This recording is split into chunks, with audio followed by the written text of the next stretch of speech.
Well, all right. Hopefully everybody can hear me. Am I here?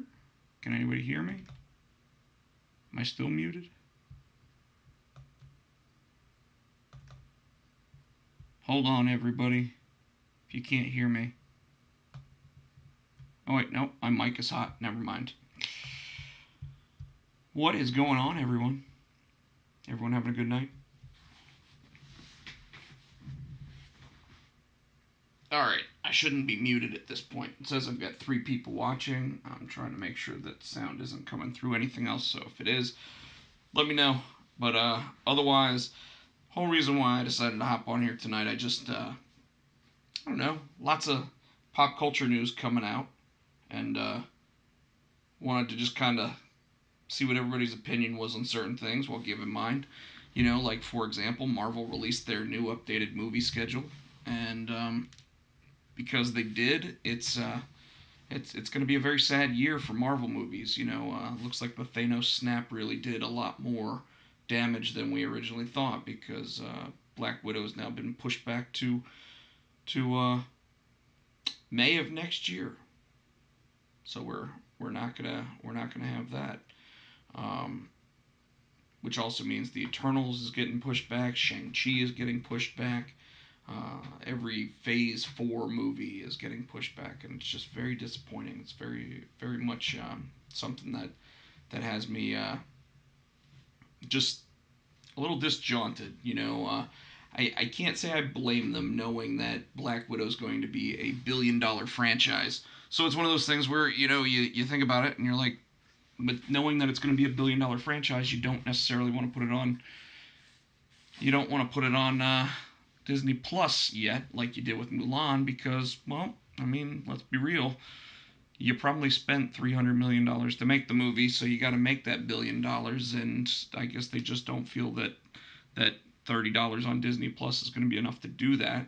And I don't know. Maybe it lets them go back, do some reshoots, do some different things there, whatever the case might be. By the way, if you are watching on Facebook, because I do think I've got my stream on Facebook, Twitter, or I'm sorry, Facebook, Twitch, and YouTube. I cannot see your comments, but if you are on YouTube or Twitch, I can. So, thank you. Um, but it looks like I am live on all 3 platforms right now, which is pretty cool. So yeah, that was some of the news that came out today. Then there was other news from DC. 2 things of big news. One good, one kind of expected, but a little disappointing at the same time. And I will be checking the chat as I do this as well, folks. So yeah, so Terrence in the chat just said that he says that it sucks that Marvel is putting it on a break, but that we will appreciate it when it comes back, and I think you're right. I think that we will appreciate it a lot more when it finally makes its way back, because we're gonna miss it. You know, we don't even have Agents of Shield anymore. That show ended. We don't have any of their Hulu shows anymore. They've all ended. You know, we've got The Boys, which is gonna take us for like another 4 weeks maybe. But you know, all things considered, the the uh, the the cycle's been broken. Um, we're gonna see a lack of content just in terms of streaming, live television, whatever the case might be, and you know, like, pro wrestling knew that, as people know that I typically talk with my buddy Tino about stuff. He's in the room right now, as far as I can tell. Um, so here's the other news. CW is canceling Supergirl after this season. So they're going to give her 20 episodes to get through. And the reason why I started by saying that this is news that isn't necessarily surprising is because CW's also starting a Superman and Lois show, and pardon me for yawning. For some reason I've just been very, very lethargic today. But but yeah, so Supergirl will be ending after this season, and I don't think it's all that surprising that we hear that, because ultimately the character of Kara Zor-El isn't nearly as interesting as her cousin Kal-El when he's got his own show. She already uses his villains. She already, has all the same powers. Not saying that they ever should have thought about doing a Superman show or whatever, but it does lead to wonder where exactly that means they're going to go with Melissa Benoist and the cast of that show, because I think they're already planning to try to get her to be a special guest on Superman going forward, rather than having both of them have separate shows and trying to keep guys like Lex Luthor off the one program but not the other. But it just sounds so weird that they're on the same Earth and the same planet, same universe, everything else, and yet for whatever reason we're not going to see Lex Luthor as the antagonist against both of them, and like it just doesn't. I don't know. Something didn't jive with me there, so I tend to have an issue with that. In the chat, if you guys are out there, why don't you go ahead and tell me what you think about that? I'll go ahead. I'll read it off to everyone who is watching and not paying attention to the chat. But yeah, I just I find that extremely odd that they would start a Superman show knowing that it's going to negatively affect the Supergirl show. And it's also interesting because this will be the second time that the show's technically been canceled, but I can't see them doing the Oliver approach of having Supergirl die in a big crossover or anything like that, because they don't have that big crossover planned. In fact, right now, I've even heard plans that they're changing the big crossover this year and making it a smaller crossover that will actually be Superman and Batwoman. So, and now that they've changed over Ruby Rose to a new actress, it's going to be even weirder, because obviously Superman will show up and ask what her intentions are. Pardon me, man. Just what you want to see on a live stream is someone sneezing, yawning, doing all that fun stuff. Keeping you entertained, I guess. I don't know. But the other big DC news that came out today is quite interesting, if you ask me, because it involves HBO Max and involves James Gunn, who is doing Suicide Squad, or The Suicide Squad, and one John Cena. So, and it's not wrestling related.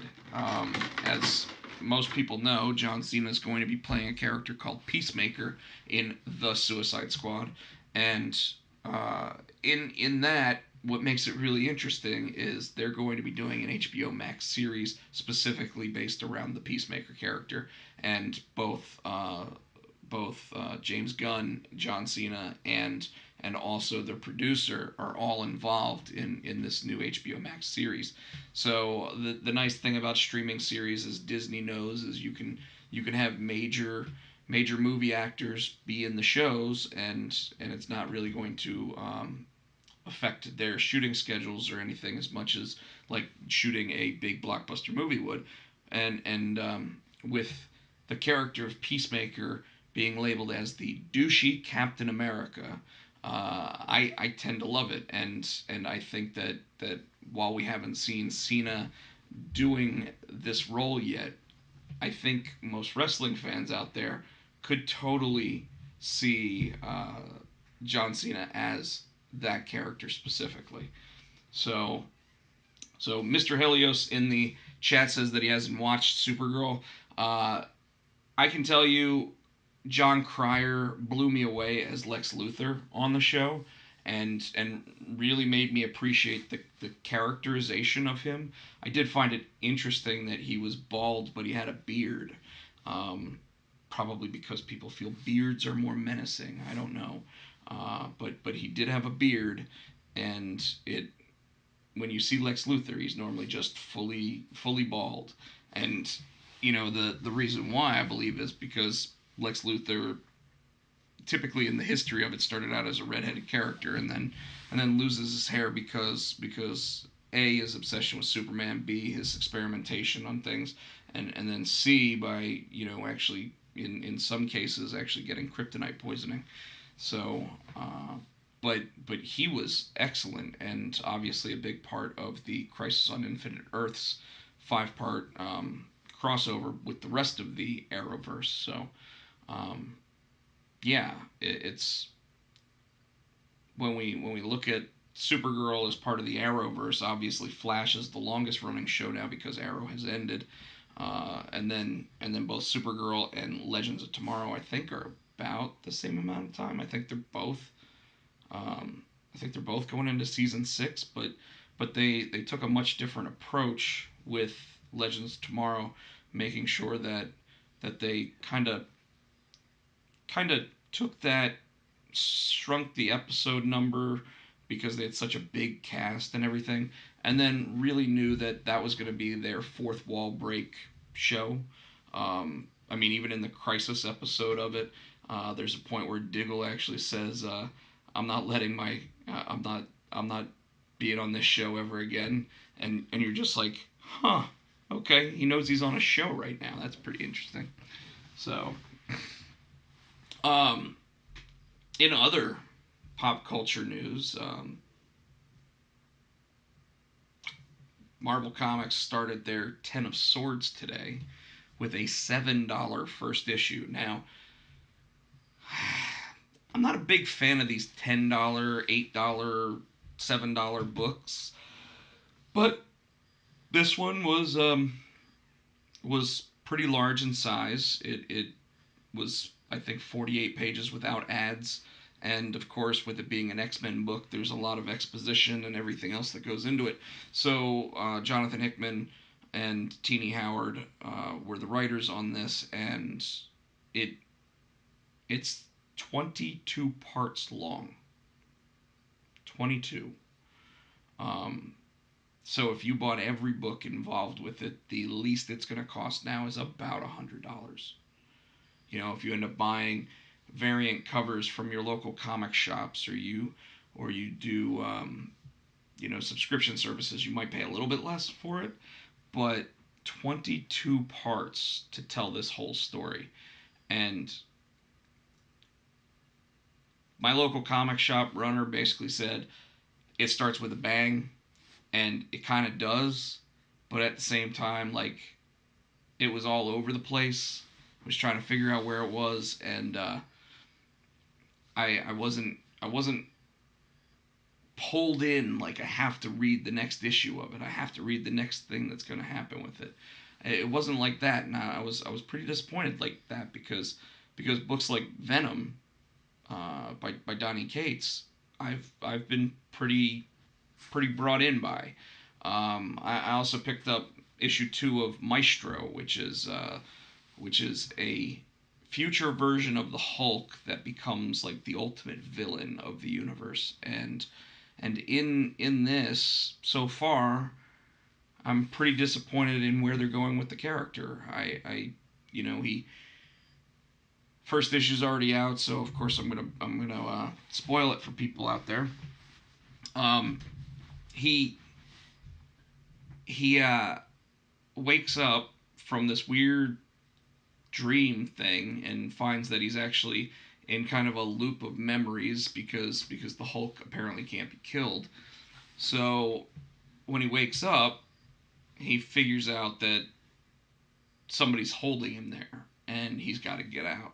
And he goes to get out, and when he gets there, he's like, "What's out there?" And when he sees it, it's like the entire world has exploded. Like, all the nuclear devices have gone off at this point, and the world is basically trying to recover. So almost in an Old Man Logan kind of vibe, except even worse because it's all radiation and everything. So it's like Fallout, the video game. And in the second issue, he's going to find out whether or not there is anybody still alive, and he does find some people, but that's about it. And then you find out who the current maestro is, and I'm not going to spoil it or anything, but I was pretty taken aback by that. Today was also the first issue of a book called Immortal She-Hulk, where you find out that Jen Walters cannot die, and Wolverine tells her it's because she's got a healing factor. So even when she's dead, the body starts healing itself again, which doesn't really make any sense, but it's comics, so it's not something that we really have to that we can take with a grain of salt. We don't have to we don't have to do what other people out there do with a bunch of this stuff. So, uh, and then the new issue of Venom came out. Lots of stuff happens in that, and you get to see a Peter Parker with a mustache, which is pretty funny. But I don't want to spoil any of the story. Donny Cates has been writing an excellent thing. I will say this though, I was very disappointed with the artwork in the book. It really does seem like Marvel found themselves in a pattern of not being able to keep the best artist possible on the book, and because they're moving him on to a bigger story, and they brought on this guy who some of his pages are really good, and then there's pages that look like he scribbled some things on the page and sent them to the inker and colorist, and they were like, I guess we got to make it work. So I don't know if it's because they fell behind. I don't know if it's because that, like I said, they had to take the regular series artist off the book to work on the new crossover that he's doing, or what the case is. But here you have one of Marvel's best-selling books right now, one of the hottest books out there, and the art is subpar at best.